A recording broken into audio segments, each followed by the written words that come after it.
The rooftop was alive with laughter and clinking glasses, the city skyline sparkling under a velvet sky. I stood there, heart pounding, ready to drop to one knee and ask Isla to marry me.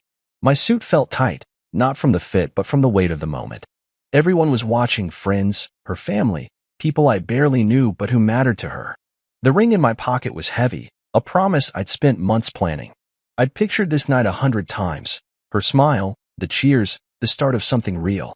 I took a deep breath, ready to speak, when Margot, her mother, stood up, glass raised like she was about to toast. Her eyes locked on mine, sharp and cold, and I felt a twist in my gut. Something was wrong. "Griffin," she said, her voice cutting through the chatter, "we all know about your $4 million inheritance. Hand it over to us right now, or this engagement is done." The words hit like a punch. Laughter died. Glasses froze midair. I blinked, waiting for the punchline, but her face was stone. She wasn't joking. My mind raced. How did she even know about the money? I'd never told anyone but Isla, and even then, only in whispers.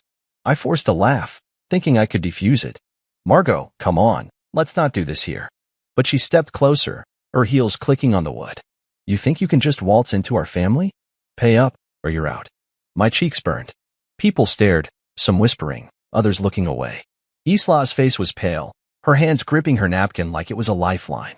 I opened my mouth to respond, to say something calm, but before I could, her hand flew up and cracked across my face. The slap was so hard my head snapped sideways, and I stumbled into the wall behind me. Pain bloomed across my cheek, hot and sharp. The room went silent, like someone had sucked the air out.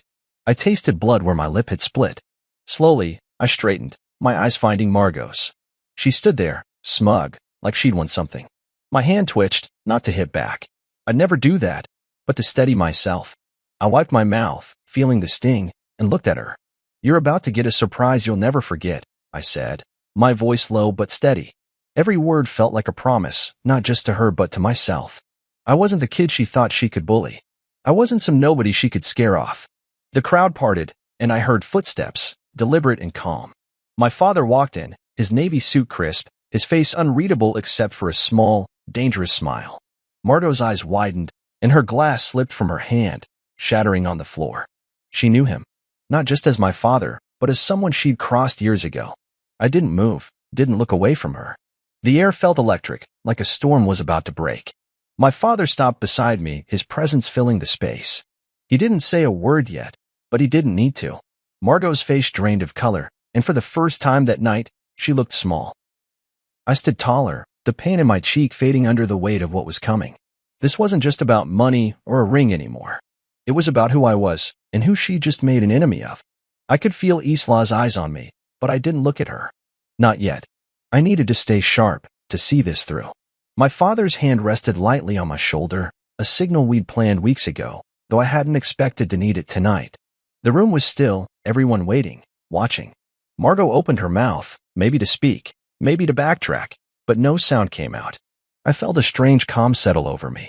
This was the moment everything changed, not just for me, but for all of them. They thought they could push me around, but they just lit a fire I hadn't known was there.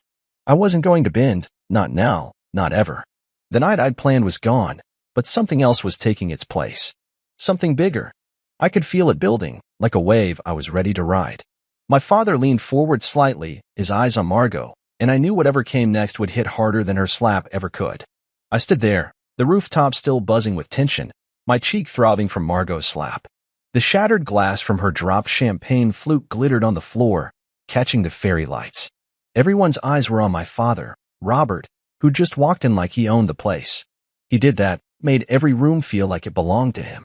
His navy suit was sharp, his gray hair catching the light, but it was his smile that held the real weight. Small, knowing, like he'd already won a game nobody else knew they were playing. I glanced at Margot, her face pale, lips parted like she wanted to speak but couldn't find the words. She recognized him, and not in a good way. I'd never told her family much about my dad, never felt the need to. They assumed I was some broke kid who'd lucked into their world. Now they were about to learn how wrong they were.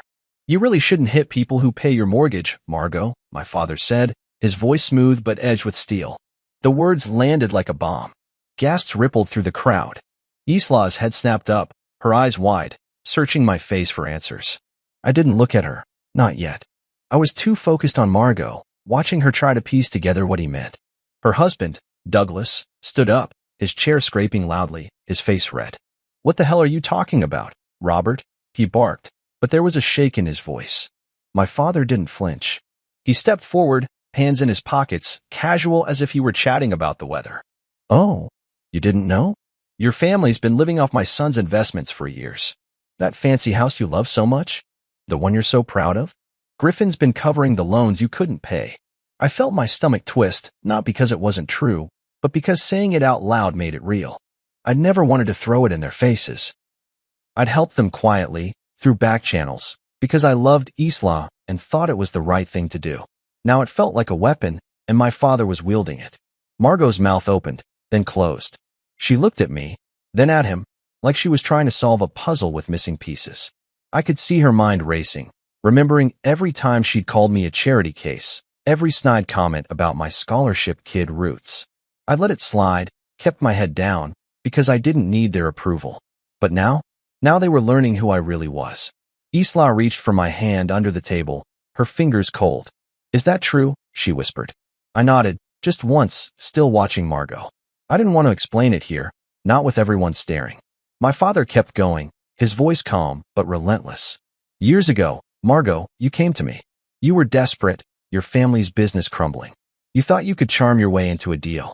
I said no, not because I didn't trust you, though I didn't, but because I don't mix personal and professional. You didn't take it well." Her eyes narrowed, a flash of memory crossing her face. I didn't know the full story myself until recently, when my father warned me she might pull something like this. He'd told me how she'd tried to get close to him, how she'd hinted at more than just business. He'd shut it down, politely but firmly, and made sure their paths never crossed again. Until tonight. Douglas was fuming now, his hands clenched. "This is nonsense. You're lying." But nobody backed him up. The crowd was too stunned, too curious. My father raised an eyebrow. "Lying? Ask your wife. She knows exactly what I'm talking about." Margot's face crumpled, just for a second, before she straightened, trying to regain control. "This is absurd," she said, her voice high. "We don't need your money, Robert. Or your son's." But it was too late. The room had shifted. People were whispering, phones coming out to record. I felt Isla's grip tighten, and I finally looked at her. Her eyes were wet, not with tears but with something else. Shock, maybe betrayal. I wanted to tell her I hadn't planned this, that I didn't want it to go down like this. But before I could, my father turned to me. "Griffin, you don't need to stay here. Not with people who'd rather hit you than thank you." He was giving me an out, but I didn't take it. I stood my ground, my cheeks still stinging, my heart heavy but steady. This wasn't over. Not for me. Not for Isla. Not for any of us. I looked at Margot one last time, her smugness gone, replaced by something I'd never seen in her before, fear. The days after the rooftop disaster felt like walking through a storm. I woke up every morning expecting the phone to ring with more bad news. But it was quiet, too quiet. Isla had moved into my apartment, her suitcase still half-packed in the corner of my living room. She hadn't said much since that night, and I didn't push her. I could see her wrestling with it all, trying to make sense of what happened. I wasn't sure where we stood, and that scared me more than anything Margot could throw at me. My cheek didn't hurt anymore, but the memory of that slap lingered, sharp and humiliating. I'd replay it sometimes, standing in front of the bathroom mirror, wondering how I'd let it get that far. I should have seen it coming, Margot's greed, her need to control everything. But I'd been so focused on Isla, on building something with her, that I'd ignored the warning signs. Now the whole world seemed to know. My phone buzzed constantly with notifications, friends checking in, strangers commenting online, even a few reporters asking for a quote. I ignored them all. The worst came when I saw Douglas's name in the news. He called me an opportunist in some tabloid interview, saying I'd wormed my way into their family for clout. It stung, not because it was true, but because it was so far from who I was. I'd never wanted their spotlight. I'd worked hard to stay out of it. The truth was simpler than they'd ever admit. My grandfather left me $4 million when he passed, a gift I hadn't expected. I was just out of college, still figuring out who I was, when the lawyer handed me the papers. I didn't touch it at first, felt too big, too unreal. But over the years, I turned it into more, quietly investing in tech startups, coding apps in my spare time, building something solid. I wasn't flashy about it. Didn't need a big house or a fancy car. I lived like anyone else, because to me, the money was just a tool, not a personality. The Harringtons never knew. They saw my old jeans, my beat-up laptop, and assumed I was scraping by. I let them think that, because I didn't need their validation. But now they were twisting it, making it sound like I'd lied to trap Isla. I sat on my couch, staring at the city through the window, trying to figure out what came next. Isla was in the kitchen, making coffee, her movements slow, like she was carrying something heavy. I wanted to ask her what she was thinking, but every time I tried, the words stuck. Did she believe me? Did she think I'd hidden things from her on purpose? I told her about the money early on, but not the details, not how I'd helped her parents when their business tanked, not how I'd covered their debts to keep them afloat. I didn't want her to feel like she owed me. Now I wondered if that was a mistake. My phone lit up with a text from Leah, my lawyer. We need to talk. Asset protection. They're not done. I sighed, rubbing my face. Leah was sharp, always 10 steps ahead, and if she was worried, I needed to listen. I'd already moved some of my accounts, made sure nothing could be touched, but the idea of a fight, a real one, with lawyers and courtrooms made me tired. I didn't want to spend my life battling Margot and Douglas. I just wanted to build something with Isla, something real, but I wasn't naive. They'd come for me again, and I had to be ready. Isla walked over, handing me a mug. Her eyes were soft but guarded. You okay? She asked, sitting beside me. I nodded, though I wasn't sure. Just thinking. She looked at her hands, twisting her ring, the one I hadn't given her yet, the one still sitting in my drawer because the moment wasn't right anymore. I didn't know, she said quietly, about the money. Not like that. I wanted to tell her it didn't matter, that it was just numbers, but I could see it did matter to her, to us. I didn't want it to change things, I said instead. She nodded, but I could tell she was still sorting through it. I reached for her hand, hoping she'd let me hold it. She did, but her grip was light, like she wasn't sure she could trust it yet. I didn't push. I just sat there, the coffee warm in my hand, the city humming outside, knowing the fight wasn't over, not with her family, and maybe not with us. The morning sun barely cut through the blinds, casting thin stripes across my living room floor. I sat at the kitchen table, staring at a stack of legal papers Leah had sent over. Margot had filed a lawsuit, some nonsense about verbal contracts and promised funds. She claimed I'd manipulated Isla into loving me, that I dangled my money like a carrot to trap her. It was laughable, but it still made my blood boil. They'd even tried to freeze one of my bank accounts, though Leah shut that down fast. I rubbed my eyes, tired from another sleepless night. The news was worse. My phone kept buzzing with alerts, talk shows dissecting the Harrington family drama, social media posts painting me as a gold digger who'd flipped the script. One headline called me the millionaire nobody knew. I didn't care about the attention, but I hated how it twisted everything. I'd never asked for their money or their approval. All I'd wanted was Isla, and now they were trying to turn that into a crime. Isla was out, meeting a friend for coffee, and I was glad for the quiet. I needed to think. The lawsuit wasn't just about money, it was about control. Margot couldn't stand that I hadn't bowed to her that night on the rooftop, that I'd stood my ground.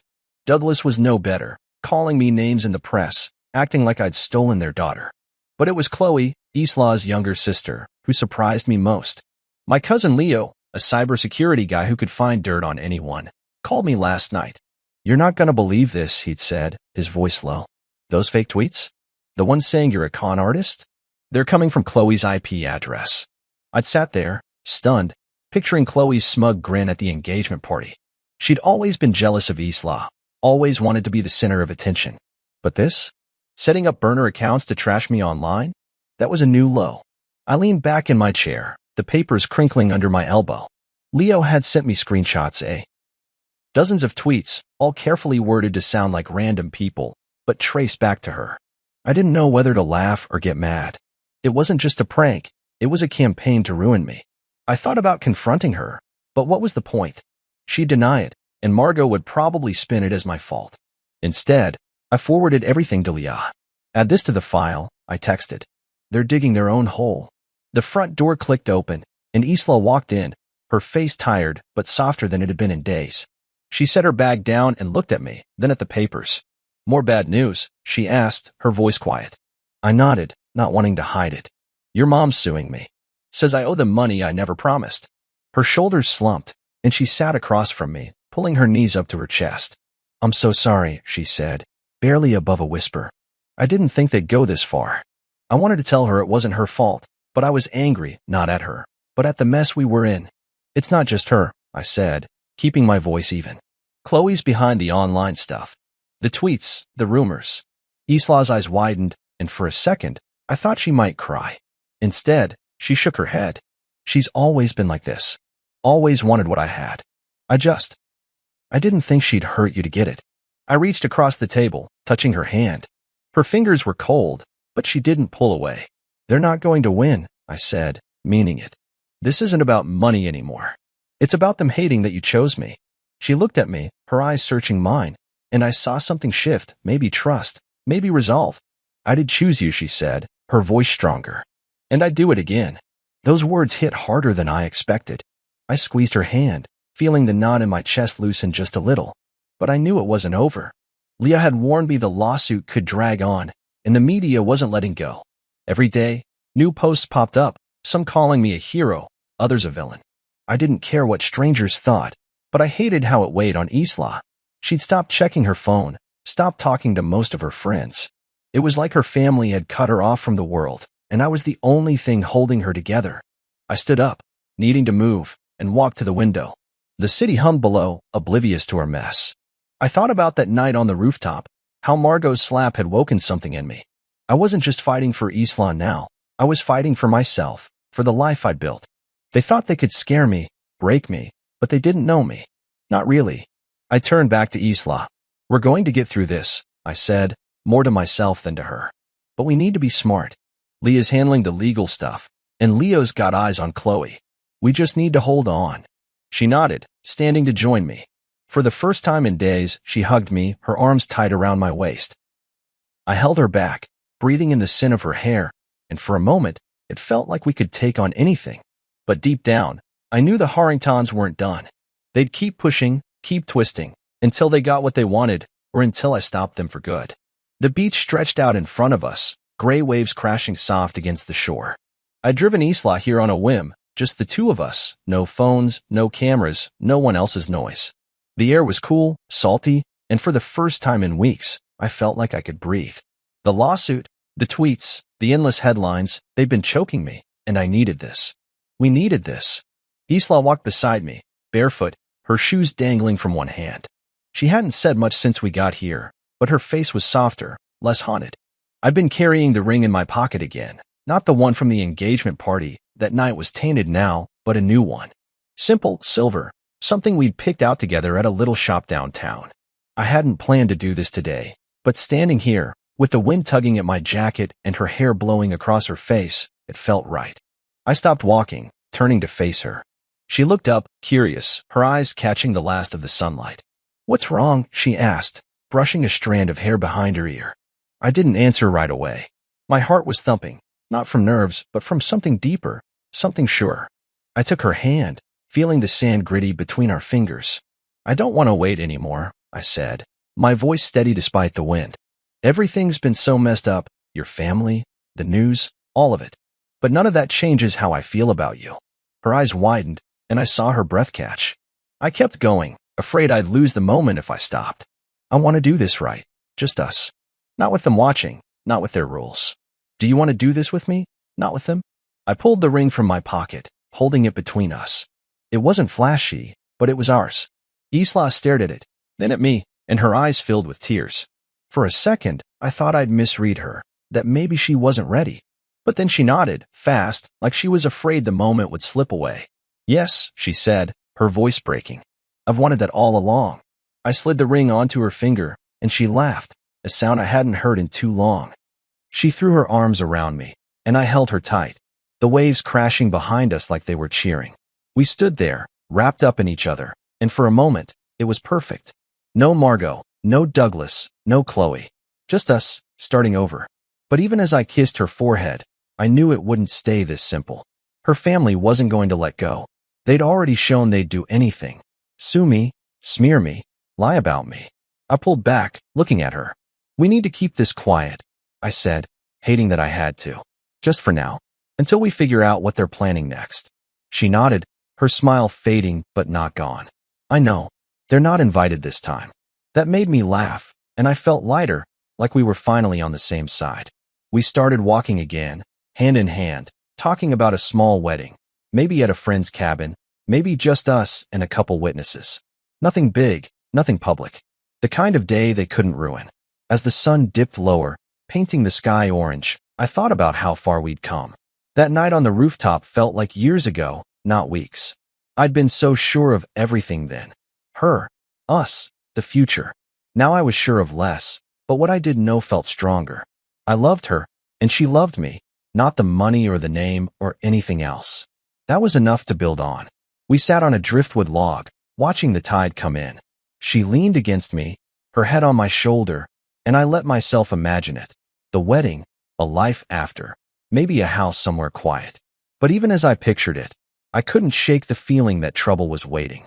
Margot's lawsuit was still alive, and Leah had warned me they might try something new. More lies, more stunts. I didn't tell Isla that part. She didn't need more weight today. Instead, I wrapped my arm around her, feeling the ring press against my side where her hand rested. It was a promise, not just to her, but to myself. I wasn't going to let them take this from us. Not now, not ever. The wind picked up, and we headed back to the car, the sand cool under our feet. I glanced at her one more time, her face lit by the fading light, and I knew I'd fight for this, for her, no matter what came next. I was at the kitchen counter, pouring coffee, when Leah's email popped up on my laptop. Call me. Urgent. My stomach dropped. Things had been quiet since the beach, maybe too quiet, and I'd learned that meant trouble was brewing. Isla was still asleep, her soft breathing carrying from the bedroom. I didn't want to wake her, not yet. I dialed Leah, keeping my voice low. What's going on? I asked as soon as she picked up. Her tone was sharp, no nonsense. Margot's hired a private investigator. Claims she's got dirt on you, something big enough to push for an annulment if you and Isla get married. She's calling it fraud. I laughed, though it wasn't funny. Fraud? What? Because I didn't hand over my bank statements at dinner. Leah didn't laugh back. Griffin, I'm serious. They're desperate. This PI's been digging into your accounts, your investments, even your college years.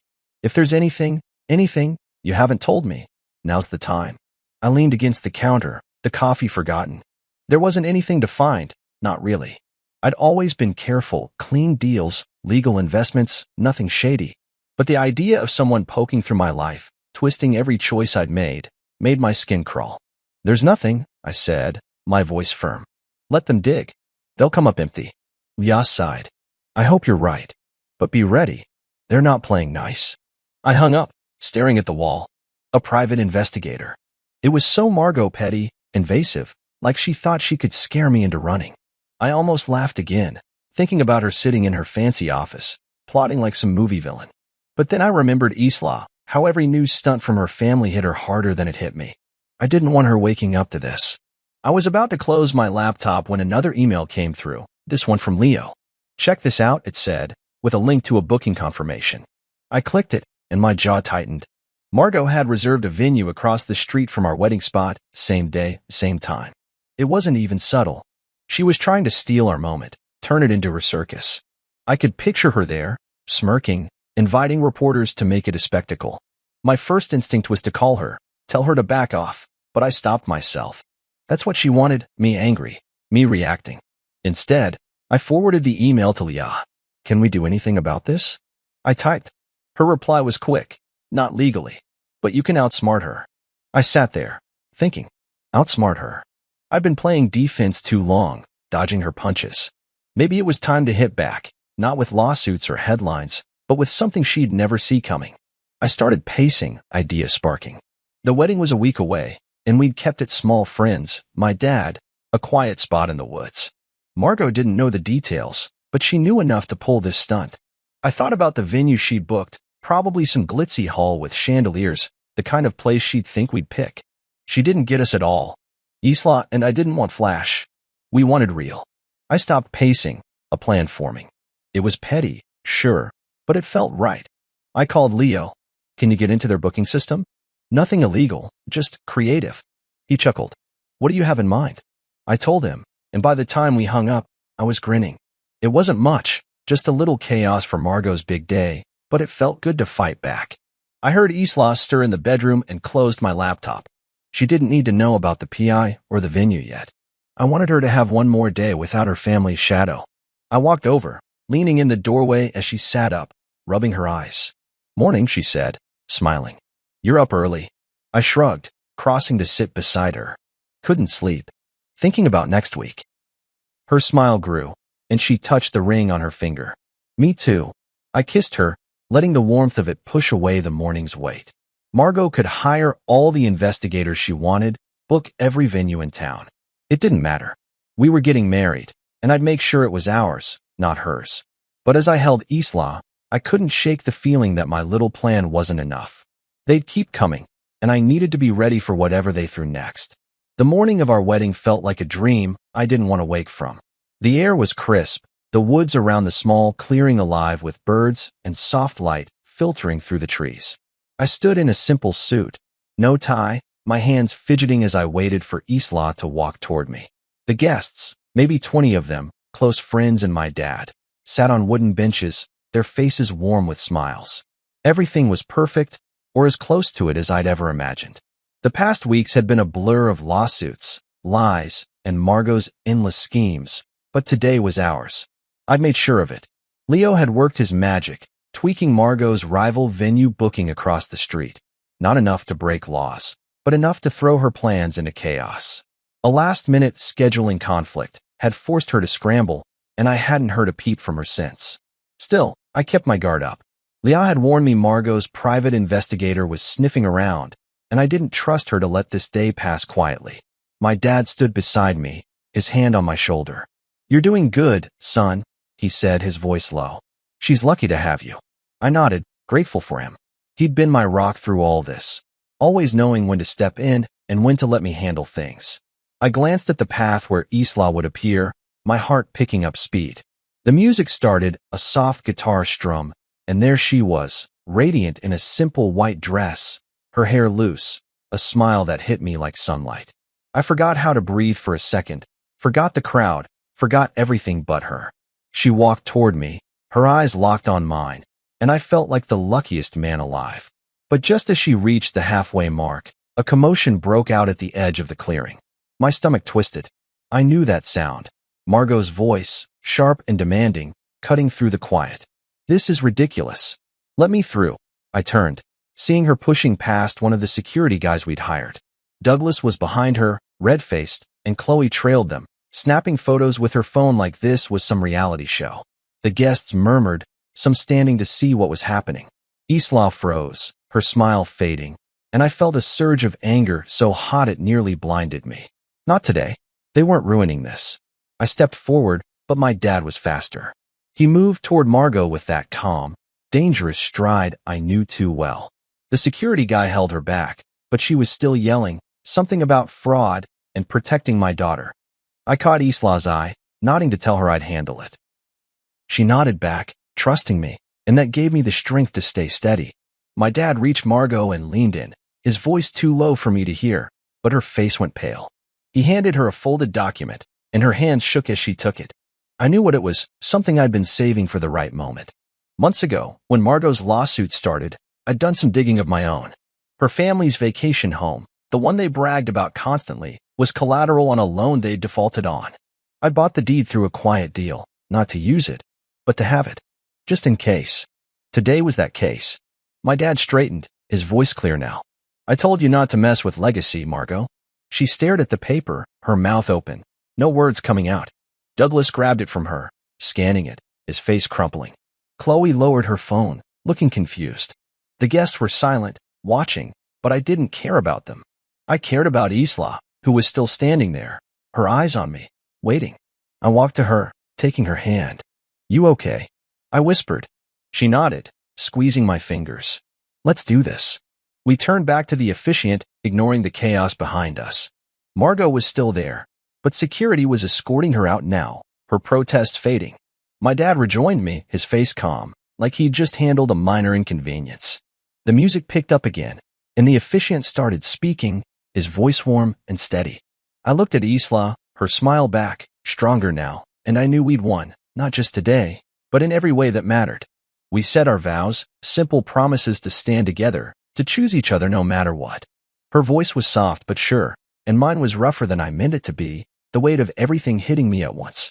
When I slid the ring on her finger, the same one from the beach, it felt like closing a door on the past. The guests clapped, some cheering, and I kissed her, long and slow, like we had all the time in the world. The reception was small, just tables under string lights, good food, and music from a friend's guitar. I kept Isla close, her hand in mine, and for a while, it was easy to forget her family. My dad toasted us, his words simple but heavy with pride, and I felt something settle in me, peace, maybe, or at least the start of it. But as the night wound down, I knew this wasn't the end. Margot had left without a fight, which wasn't like her.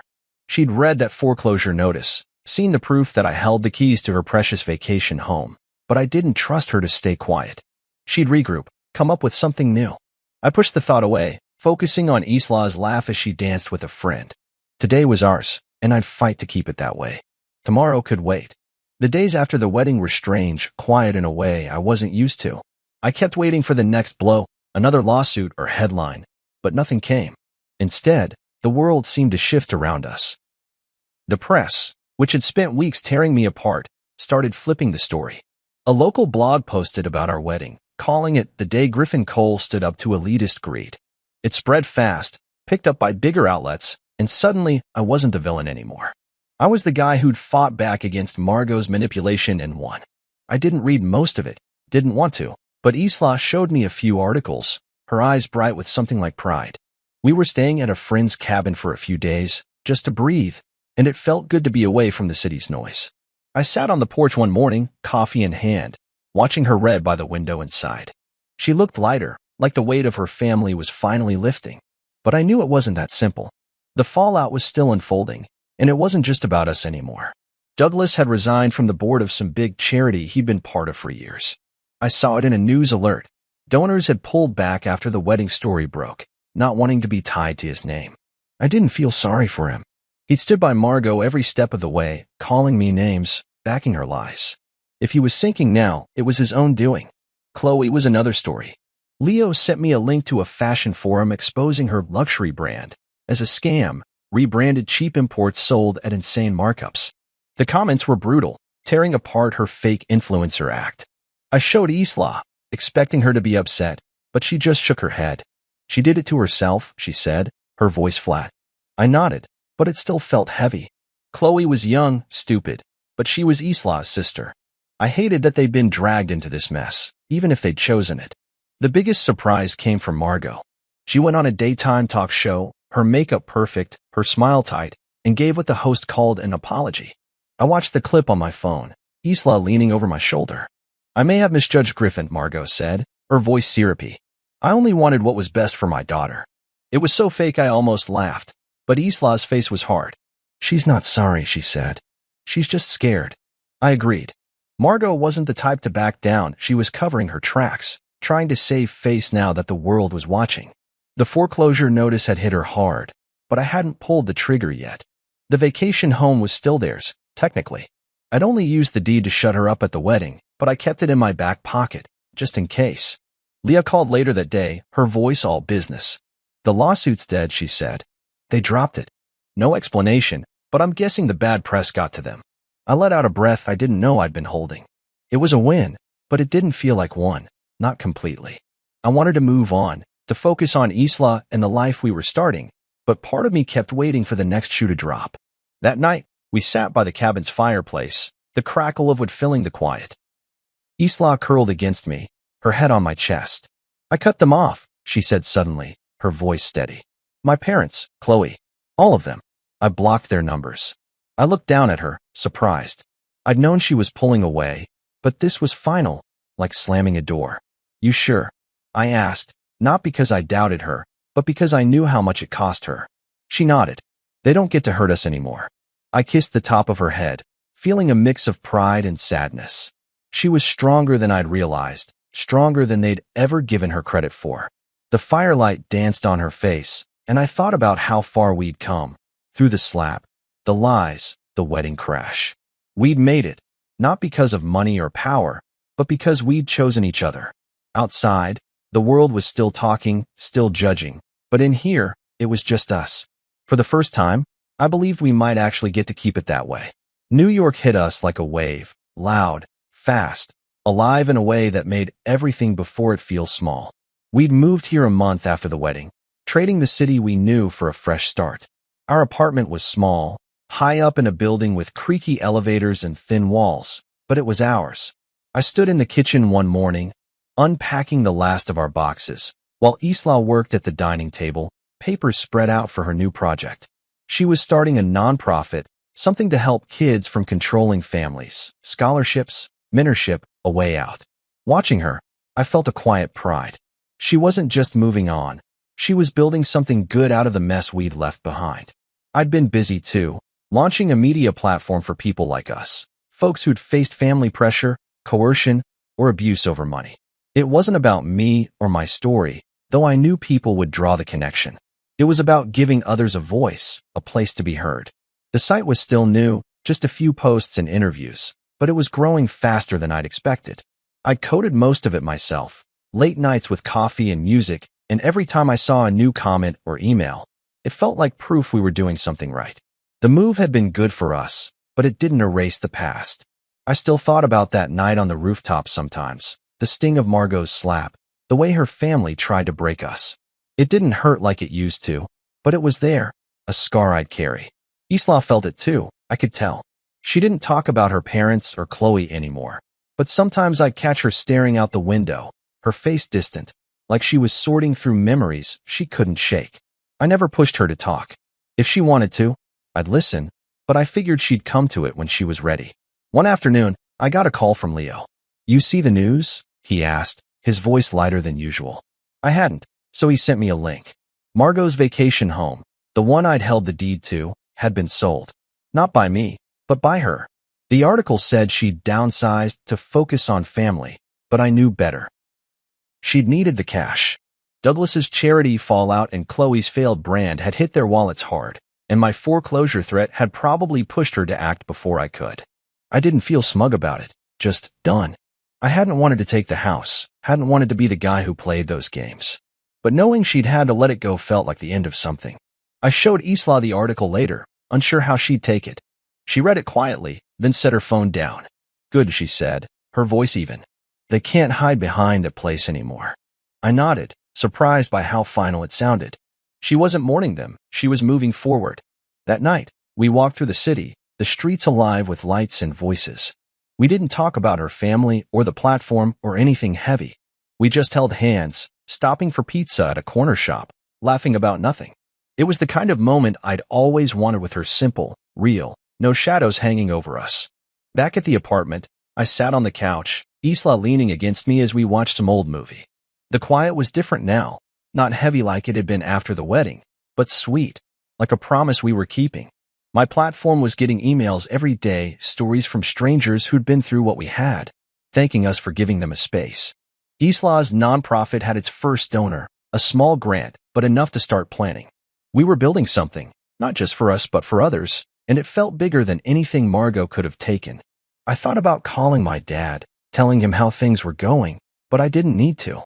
He'd known we'd get here, had always believed in me more than I believed in myself. Instead, I pulled Isla closer, her warmth grounding me. The city hummed outside, but in here, it was just us, carving out a life nobody could touch. For the first time, I didn't look back. The Vermont air was sharp, carrying the scent of pine and damp earth as I sat on the porch of my grandfather's old cabin. It was our first anniversary, and Isla was inside, humming softly while she made coffee. The wooden chair creaked under me, the same one I'd sat in as a kid, listening to my grandfather tell stories about the land, the stars, the way life had a way of teaching you what mattered. I held Isla's hand loosely, her fingers warm against the morning chill, and looked out at the trees stretching into the distance. A year ago, I'd been someone else, angrier, unsure, standing on that rooftop with Margot's slap still burning my cheek. Now sitting here, I felt steady, like I'd finally found my place. The past didn't hurt anymore, but it was still there, a map of where I'd been. I thought about that night often, not because I wanted to, but because it had changed everything. I could still see Margot's face, smug until my dad walked in, still hear the silence that followed her hand hitting me. I thought I needed their approval back then, Thought marrying into their world meant proving myself. Turns out, losing them was what set me free. Isla stepped onto the porch, 2 mugs steaming in her hands. She handed me one and sat beside me, her shoulder brushing mine. "You okay?" she asked, her voice soft but curious.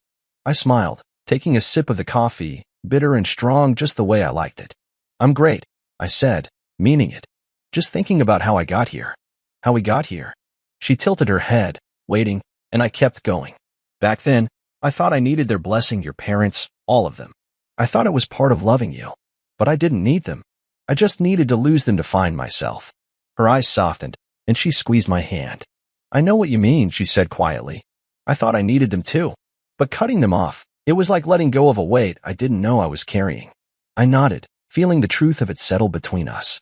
We'd both walked away from her family, not just physically, but in every way that mattered.